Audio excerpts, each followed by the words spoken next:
This is the third webinar in our series. We've covered change management in the first webinar and then collaboration 2 weeks ago. Today's webinar obviously is on design management and engineering control center to enable cross-discipline product design. All right, we got a packed agenda today, so let's go ahead and get the party started, so to speak. Next slide, please.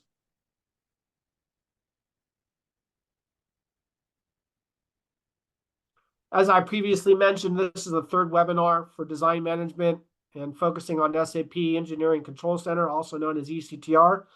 My name is Lars Olson. I'm a senior client partner at LeverX, joining LeverX roughly 6 months ago after a 12-year run at SAP and solution management for product lifecycle management.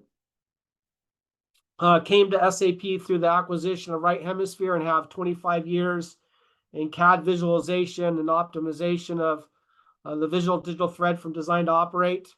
Really happy to be the host for today's presentation. Joining us is Walt Risky, a senior client partner at LeverX, has a degree in mechanical engineering, spent 10 years in SAP PLM system integration as a consultant and now as part of the sales team based in the East Coast, really an expert in engineering control center and the integration of both mechanical CAD, ECAD, and other design tools directly into engineering control center. So he's going to be our subject matter expert doing much of the demos today. And a very warm welcome to Sean Laughlin, an old friend from SAP. 30 years in discrete manufacturing and product lifecycle management, 17 years at SAP, also has a degree in mechanical engineering, based in Cincinnati, Ohio. So welcome, Sean. Thanks for joining us. Next slide, please.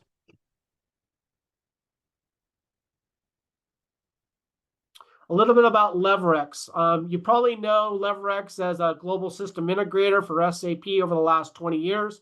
We just celebrated our anniversary last year in Miami, a big party down there on the boat that we were all at. So that was awesome. Obviously, lots of projects across multiple countries, 14 offices, 15 time zones. We're really proud to be a global strategic supplier to SAP. We also adhere to those ISO industry standards. On the right-hand side, you will see the Emerline logo, which is a company under the LeverX brand that basically does product development and innovation for non-SAP shops. So if you're using Google Cloud or AWS or Microsoft, Emerline can build custom solutions on top of those platforms through that business. Next slide, please. Not going to spend much time here, but obviously, LeverX is a gold partner, again, a global strategic supplier. Well, what does that mean? It means that we can not only sell SAP solutions, we can also do a lot of development and co-innovation with SAP. Many of the solutions that you're using within SAP PLM and other solutions are actually developed in conjunction with SAP for SAP in that co-innovation partnership. We build solutions on top of the SAP solutions. Much of that you've seen in the BTP webinars that we were doing previously in the year. And obviously, we're well known for our service or SI business practice there on the lower right-hand corner. Next slide, please. All right, today's agenda is going to cover a basic overview of product data management, some of the challenges that our customers see, best practices on around how to manage these various design disciplines, such as mechanical CAD, engineering CAD, simulation data, other types of data that you want to have a holistic single source of truth around. We'll talk a lot about automation and data governance from a product development standpoint, a really important part. And the last pillar of business value that I think is overlooked within product data or engineering control center is the ability to easily collaborate around product data by basically dragging and dropping product data from ECTR directly into SAP PLM collaboration. At the end of the webinar, we'll basically have some time to answer any of your questions that you may have. please use the Q&A button at the bottom of your screen to ask any questions, and we'll cover them at the end of the webinar. All right, next slide, please. So with this, I'd like to hand over to Sean Laughlin from SAP to talk a little bit about SAP Product Lifecycle Management. Great, thanks, Lars. Thanks, everybody, for joining today. Good morning, good afternoon, good evening from wherever you may be around the globe joining us. Just to take a couple minutes here just to talk a few things around the SAP PLM portfolio. I think it's probably of no surprise to anyone that there's a huge shift not only in the industry but also at SAP, where we're moving a lot of our applications from being on-premise focused to moving to the cloud. And this is true not only for our flagship solutions such as S4, which now exist in both the private cloud and the public cloud, but also many of our line of business solutions, digital manufacturing, asset performance management, for example. And this now extends, and includes, our product lifecycle management applications as well. Walt, next slide, please. So what we're doing is, in this move to bring PLM capabilities to the cloud, we are developing next gen capabilities on our business technology platform. We are going also through a process of making it simpler for our customers to understand and talk in the same language with SAP as far as what capabilities and needs they have. And we're moving towards, and earlier this year, we actually renamed one of our solutions that was formerly known as Enterprise Product Development, now to SAP Product Lifecycle Management. So this is, the new name for an existing solution that's all cloud-based, but really is designed to allow customers to take advantage of these new capabilities, allowing you to design and deliver, manage more innovative and sustainable products across your supply chain, help you to more seamlessly realize that digital thread across the entire organization, and really accelerate your time to market by bringing products to market faster, and also allowing you to consume innovations from SAP in a much faster manner than ever before. So while we're moving this to the cloud, next slide, please. Well, I think it's important to recognize that SAP provides a platform of innovation. So whether we're using traditional components that exist in S4 or new capabilities that we're bringing to market as part of our cloud native PLM suite built on BTP, the goal is we want our customers to be able to connect every object, align every process, and unlock the full potential of their product lifecycle. What this means is we want to ensure that this end-to-end process of product development, which starts with the product data that Lars and Walt will talk about here in a minute, but also means providing that seamless native integration back to the SAP S4 backend, whether that's private cloud or public cloud, which serves as a system of record or the system of execution for everything else that goes on within your organization. So being able to get that product data into the execution system cleanly, seamlessly, and efficiently drives huge value for organizations. And we'll see this as part of the demos moving forward. Walt, next slide, please. So the other thing that just to talk about is when we talk about PLM, we talk about it in the context of design and within the context of the design to operate mantra that's been part and parcel to the conversations we've been having here at SAP for years. But the key here is that design starts the start of the digital thread. It's the genesis. Product data is the genesis of the digital thread. And by leveraging a single integrated solution from SAP, that platform of innovation, that design data flows seamlessly into planning, into manufacturing, deliver it and operate, and really drives value for the organization as well. Walt, next slide. So what we'll talk about here in the context of design is really looking at things from a capability perspective. And we look at this in what we call the 3Ds and the M. So we look at the process of bringing a product to market in 4 phases. The define phase, this is where we're doing idea collection, idea prioritization, defining project plans, making sure that we have the right people available to do the tasks that we need to have done to bring products to market, incorporating voice of the customer into the decisions we make, understanding product requirements, and kicking off the definition phase of what we want to deliver to the marketplace.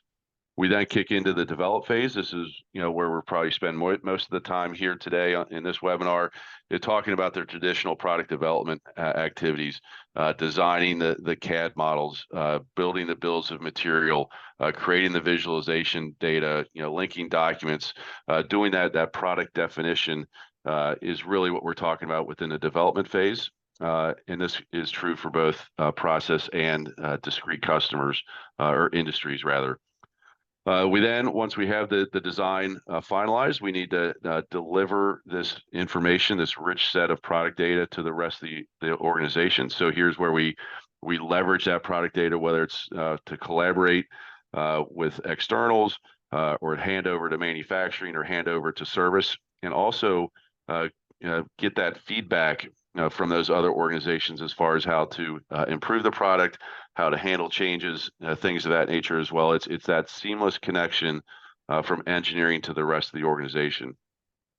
Across the bottom, we see this manage bar. This is, again, things that we have to take into account across the whole continuum of product development, where we're looking at compliance, costing, sustainability, even collaboration across the entire process. This isn't just something we look at once and move on. We have to constantly be looking at these key KPIs and manage this process throughout the whole product life cycle. So we'll see glimpses of this today, I believe, Lars. And with that, I think I'll hand it back over to you for the rest of the webinar. Thank you for letting me join.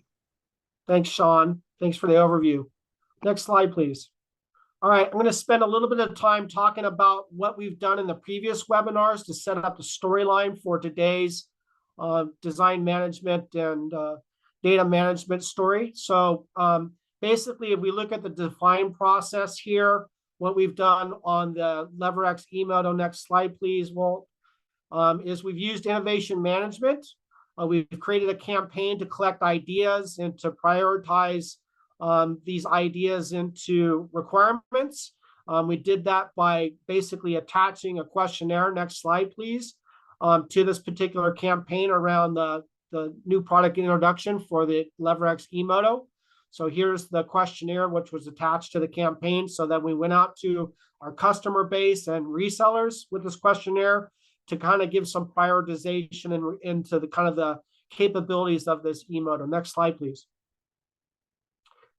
We talked a little bit about the requirements which fall out from the innovation management to make sure that we're designing the right capabilities and features for the product. We have chassis, we have motor and drivetrain, we got control systems. Obviously, you have the batteries and all that goes underneath this lightweight electronic motorcycle here that we're designing. So next slide, please. From there, we go into the development phase, where we're basically doing the kind of the heavy lifting from the development process. On the right-hand side, you can see the actual CAD, mechanical CAD inside of SolidWorks. On the left-hand side, you see Engineering Control Center, which is the interface between the actual CAD seats. It's multi-CAD enabled, so it doesn't matter which CAD system you have, ECTR can handle that data. And it basically is the interface to SAP and the creation of product master data inside of SAP, and primarily what we'll be demonstrating today. Next slide, please.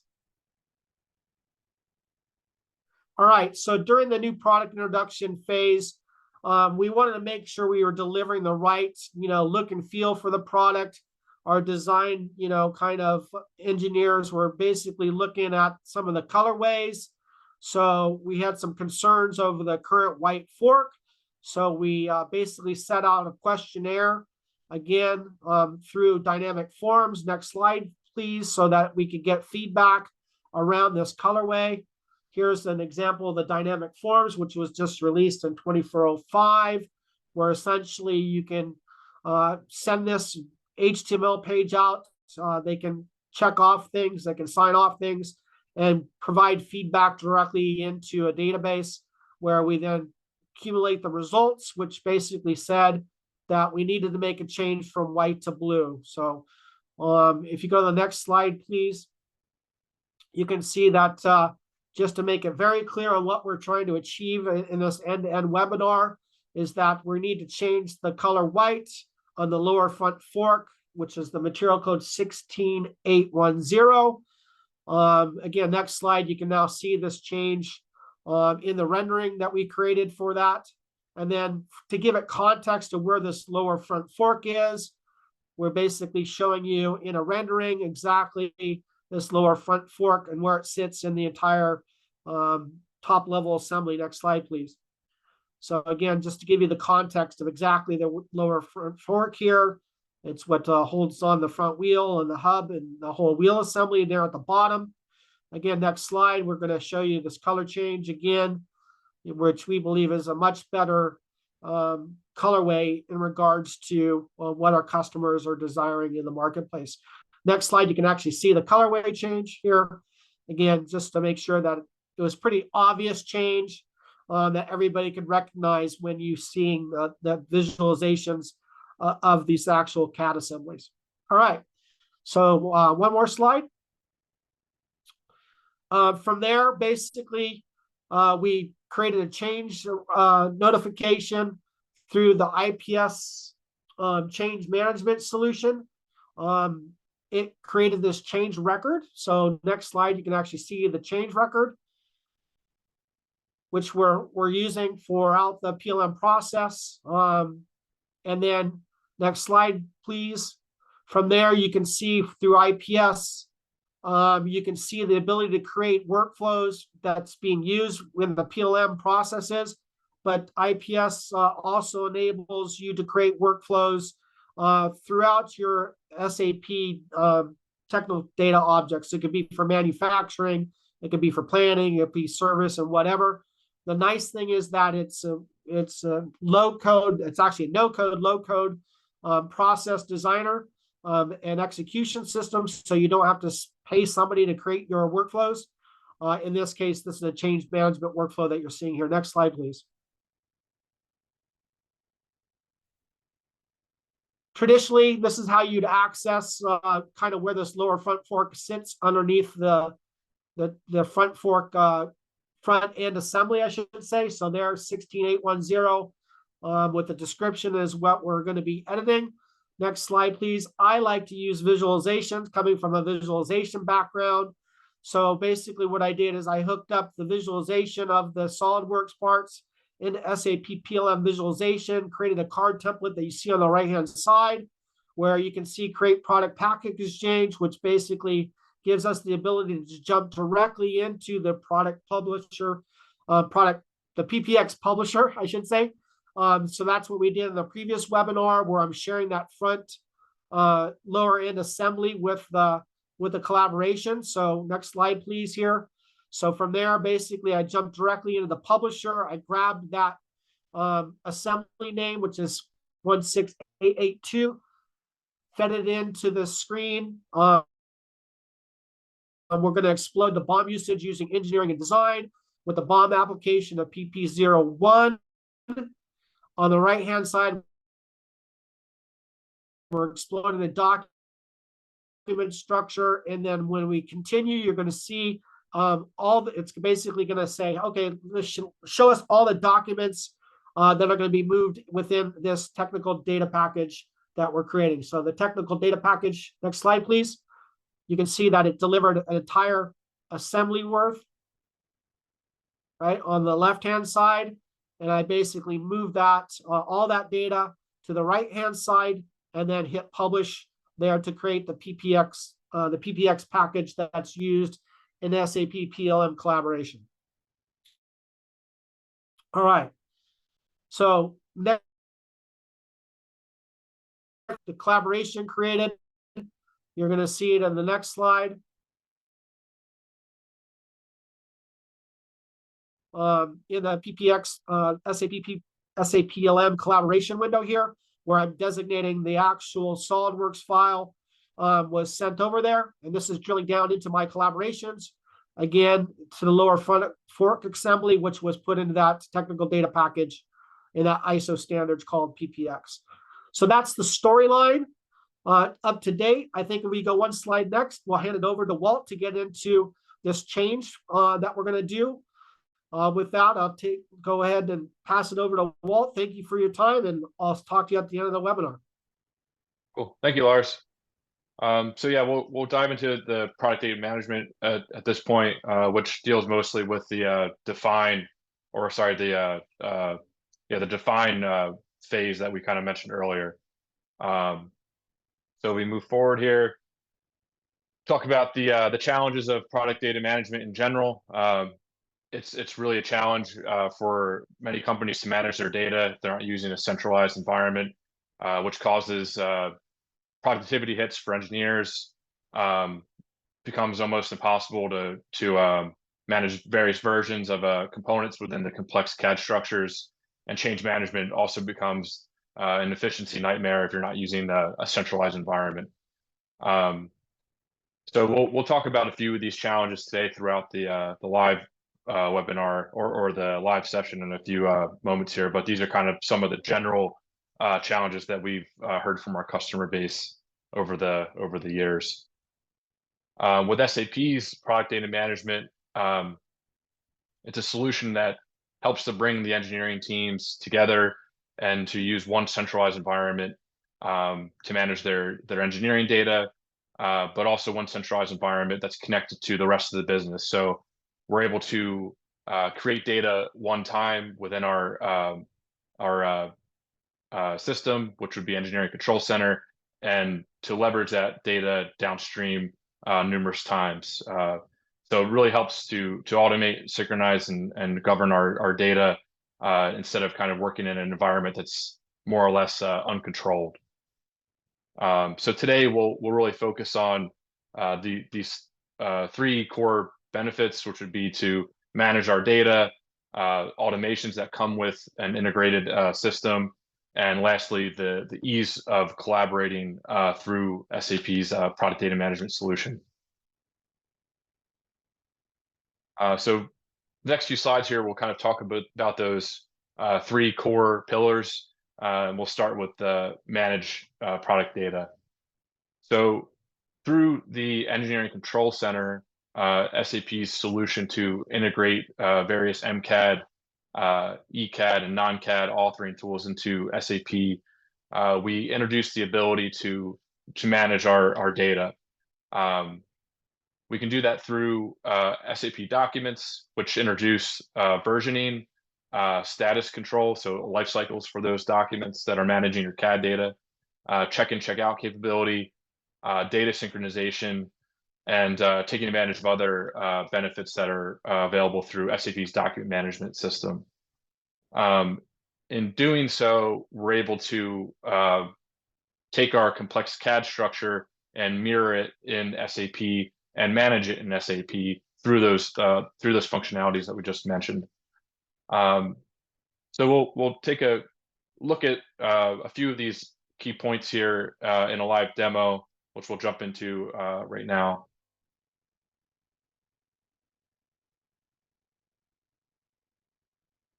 So what you're seeing here on the screen is SAP's Engineering Control Center. Again, this allows us to integrate MCAD, ECAD, and non-CAD authoring tools directly into SAP.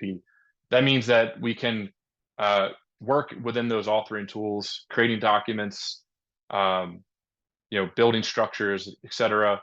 And in the background, the system's automatically maintained.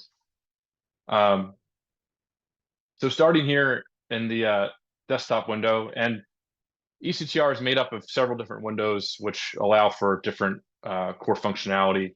And another benefit of ECTR really is it's a more familiar interface for users to work in. It's a Windows-like interface for your engineers to manage their data.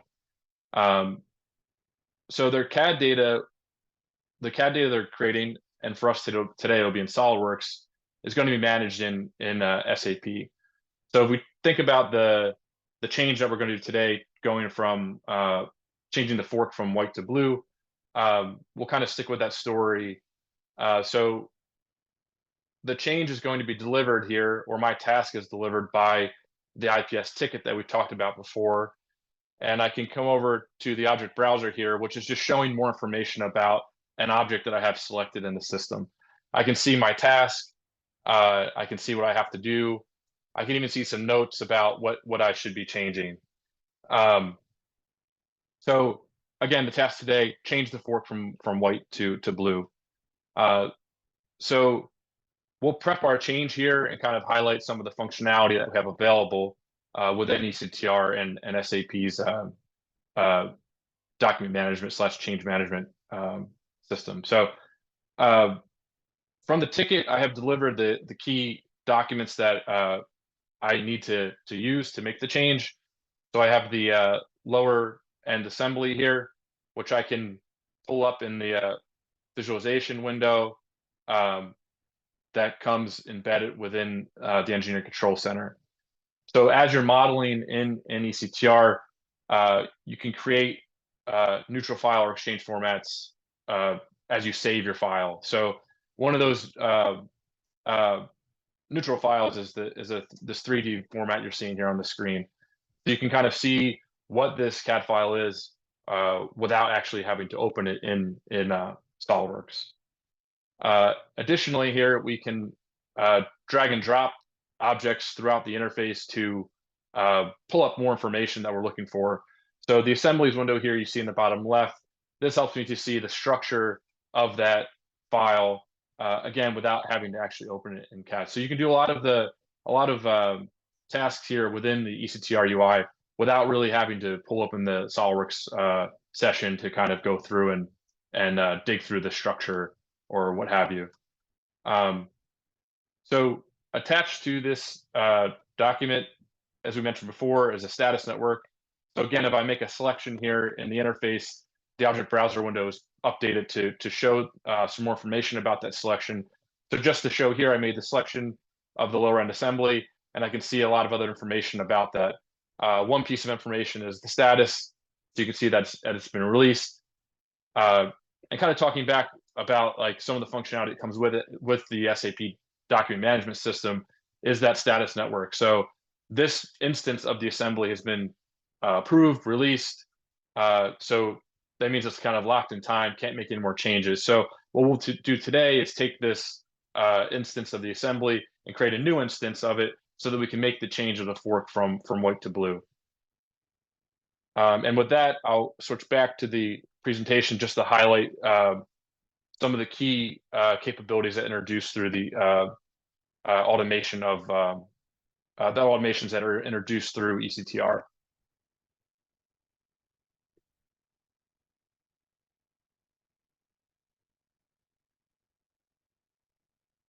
So automate is the next key pillar here. So we have the capabilities to manage, again, kind of introducing that controlled environment, allowing users to have that version control, allowing the objects that we're creating through ECTR to be tied into to SAP's robust engineering control change functionality. Additionally, with the ECTR, we have some automations that come with this, and we talked about this a little bit earlier. I'm creating new SolidWorks models in the SolidWorks application itself, and the background, the database is being maintained, which introduces this check in, check out capability, the version control, and so on. Additionally, we're mirroring the complex CAD structure in SAP as document structure. So your CAD BOM is now being translated into an SAP document BOM. At a certain point within the lifecycle of the document, we would then create material representation for those documents in SAP, which will then allow us to generate an engineering bill of material from ECTR with just a button click deliberately, or automatically through check in, check out, which we'll see today as well. So the next piece of this demo that we'll do will kind of show more of those automations happening in the system as we go through to make the change from white to blue.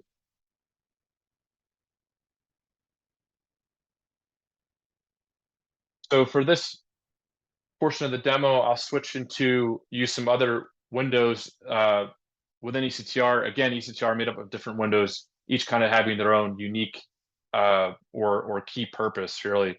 One of those windows is the bill of material window, which I can view here. So you have your three structures, more or less, if you can think of your CAD BOM, which is more so in the CAD application for us against SolidWorks.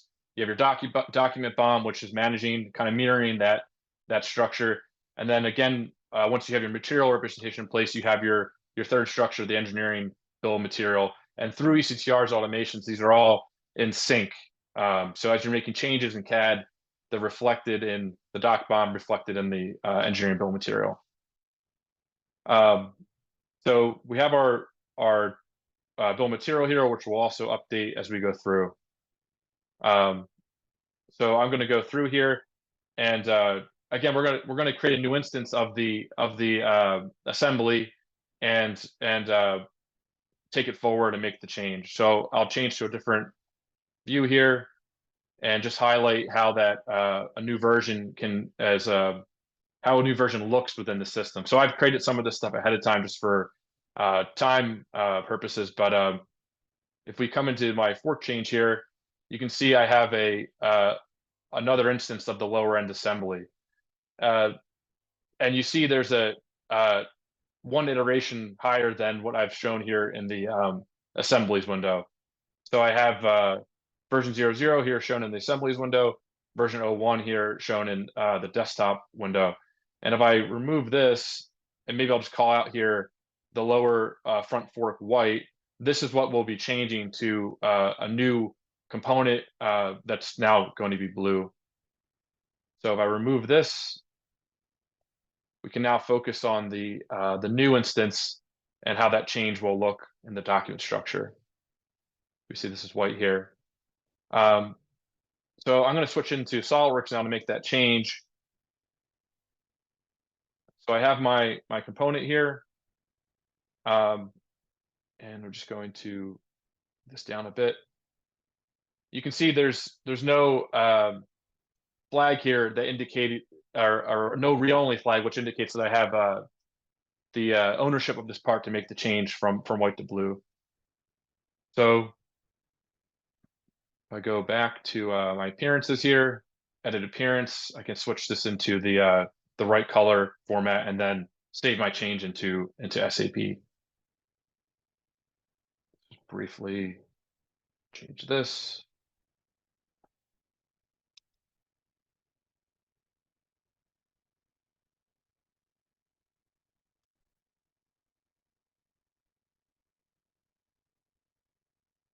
Okay, so there's my color change.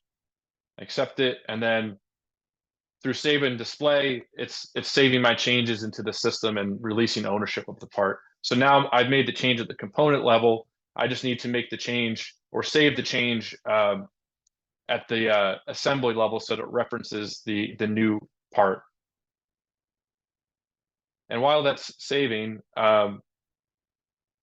I next want to create a material for that new part. So you can see I have lower front fork blue, but it's missing an icon here, and that icon would indicate that there's a material representation for that component. So the reason I want to create that material representation is because once all your components within a structure have material representation, you can then impact the bill of material. So before I'm saving the lower end assembly, notice there's no change yet down here. I'm still referencing the white fork because I have not saved it yet. But if I create the material here, and I could do that just by selecting the document, right click, create material, and then select OK here. And this will just kick off the material, right? It creates a material with basic information so that the downstream parts of the business can then take that material and start the material fulfillment process. So in general, when a model gets to an approval standpoint where you say, yeah, this looks good, we're ready to take it forward, instead of waiting for that final release approval, you can create the material stub ahead of time and then have your downstream groups start to work kind of in parallel as that models being finalized to start to fulfill the material so that it can be ordered and built, and whatever other things kind of come with it. So now I have my material in place here, and I can expand my document and drill down to some of the nodes that come with the document, which are just basically quick searches for quick searches using the document as the search criteria. So I go to linked documents, I can see, or linked objects, I can see all the materials or objects that are linked to this document. And now with that in place, I can come back into the CAD environment. I'm done with my part, so I'll close that out. And then I can just save the assembly. And again, coming down here, you see I have no read-only flag, indicating that I can make the change. You see the fork is now blue, so the reference is correct. And now if I save this structure, we can go back to see that the document structure is now updated to reflect the blue material.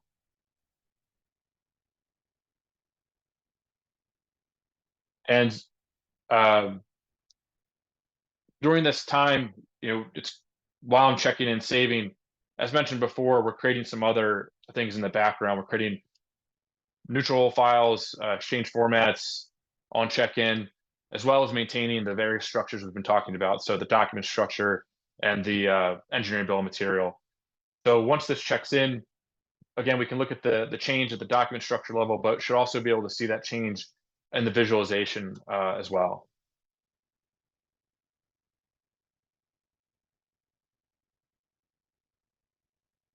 And then within ECTR, you can see the status bar as well at the bottom. So it just will take a minute here, and then we can kind of proceed to look at the changes.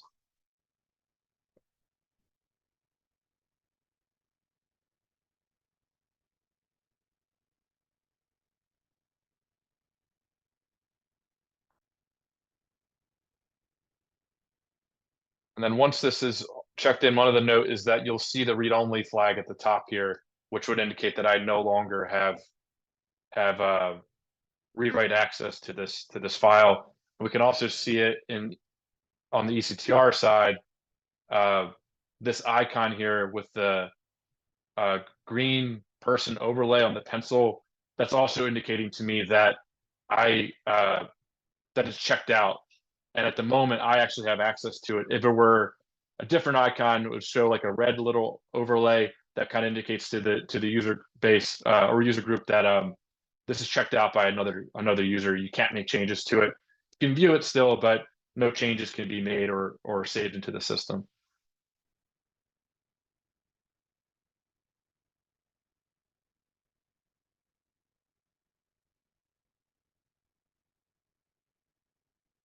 Okay, so this is just finishing up here. Give it another minute or two.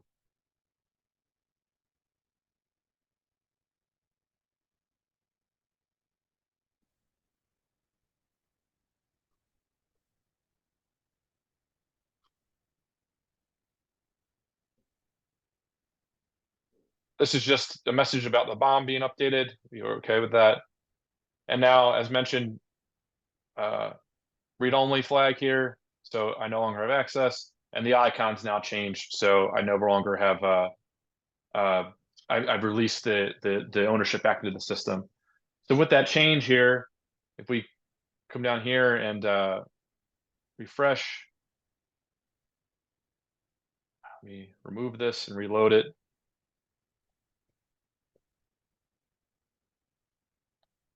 So we now see that the blue fork is being referenced. And if we pull open the 3D viewer, this is the old version here. We should see also the blue fork is now shown in the new version here.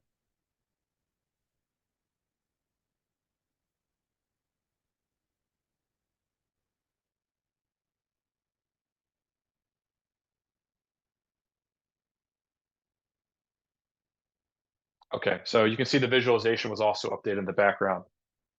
So now that the change is complete, I can then go into IPS here, and I can even link the new version of the assembly to the ticket here. so that the next person has access to it. And I can then mark my task as complete. And then this will move on to the next phase within the workflow. So the next part of this, the presentation, is to now talk about the collaboration portion. So how can we publish to the collaboration space, and we can talk about some of the benefits to that. Need to move my see here. Okay, there we go.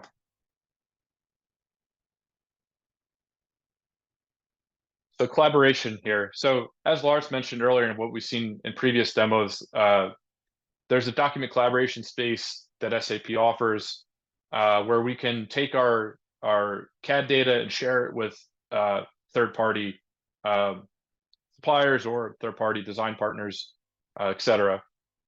So benefits of that is that it helps to organize which documents are being shared to ensure seamless sharing with your external partners.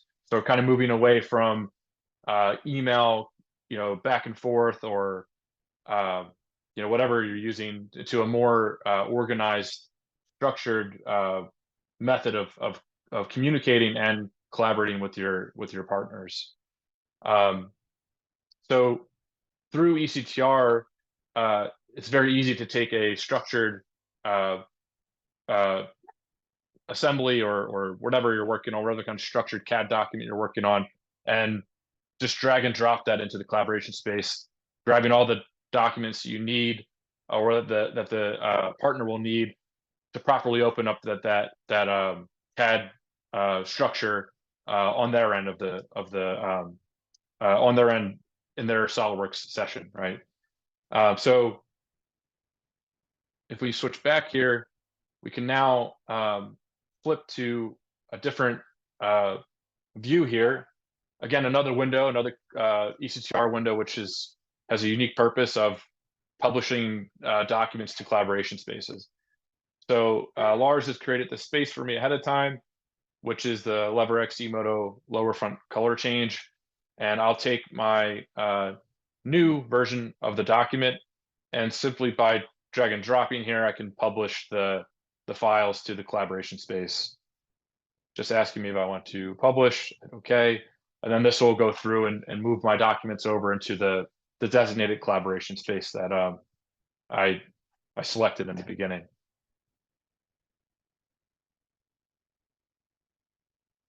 And then that just takes a minute or two to run, and you can see, you'll see things start to pop up in here that's pushing the CAD files over into the document collaboration.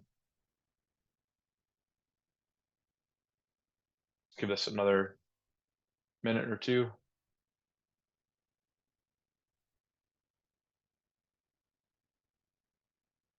So you can see it's starting to be populated now. So I think that's okay for now to kind of get the point across, so we can continue to move forward with the presentation.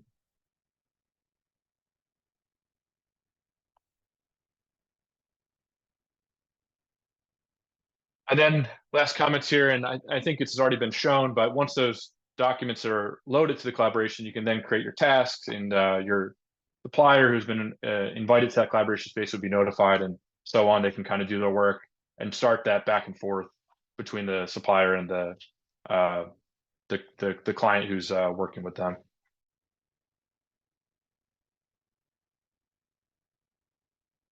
So with that, Lars, I'll hand it back over. I think that's all I had to show for now.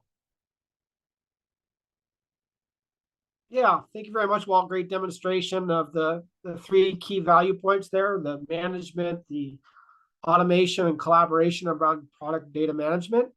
Next slide, please. Here you can see the actual collaboration. I'm a little bit behind here, so waiting for my screen to update.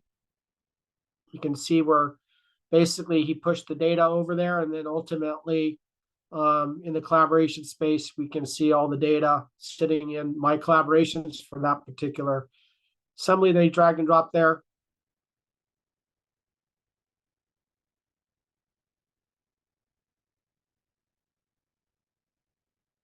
All right, so next slide here. I'm a little bit behind. I don't know it's my internet or not. All right, so here you can basically see that all the collaborations, yada, yada, yada.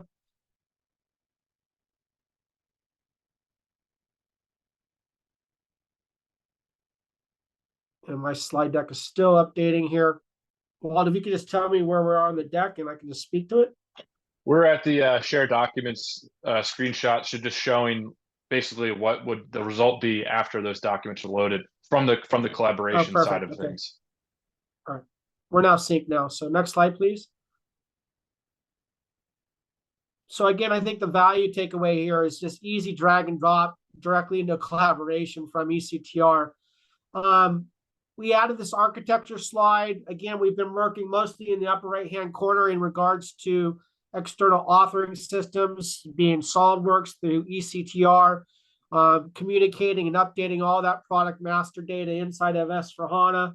Doesn't matter which flavor you use, but that's what the value of Engineering Control Center does. And then lastly, there's a kind of a line there that shows you that within SAP PLM, moving that data directly into that collaboration data store for access by external or internal stakeholders there. Next slide, please.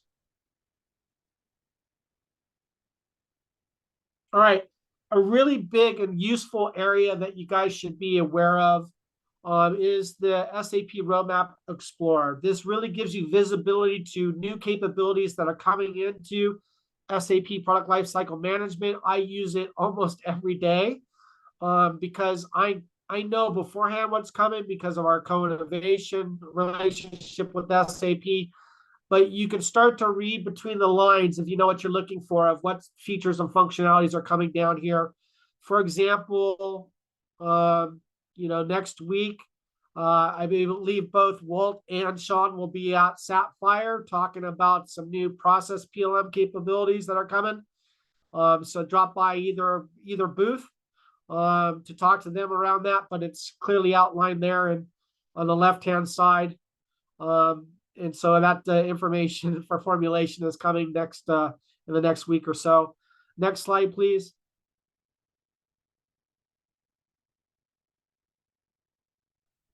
Here we're talking a little bit about the three key value points or takeaways for today's of why SAP for design and document management using SAP Engineering Control Center. Obviously, the ability to manage cross-discipline CAD data from a mechatronic perspective that includes mechanical, electrical, software, and firmware. Right, the ability to automate your product master data directly from Engineering Control Center into S4 and vice versa, controlling that data in a check-in, check-out capability so you're not overrunning each other in your engineering processes. And then ultimately, right, nobody develops products in a vacuum. You need to be able to collaborate both internally and externally with external design partners. They could be suppliers and so forth. And you need a seamless way to easily collaborate around this product master data, either via drag and drop from ECTR or using the extension from LeverX for SAP collaboration for PPX data, technical data package exchange, right? There's no questions. Looks like everybody's pretty comfortable with what we presented. That's awesome. That means we did a good job explaining the value and the ease of use of product data management and Engineering Control Center. Next slide is our go away slide, which is our contact information. Again, we appreciate you guys coming to these webinars. Again, if you sign up, you'll get access to all the webinars that we've had and the future one that we're having on bond management and document management in 2 weeks. We want to thank you for joining us. Again, our contact information for LeverX, On behalf of myself, Lars Olson, and Walt and Sean, we thank you for joining us for today's session, and we look forward to speaking to you in the future. Have a great day, and we'll see you at the next webinar.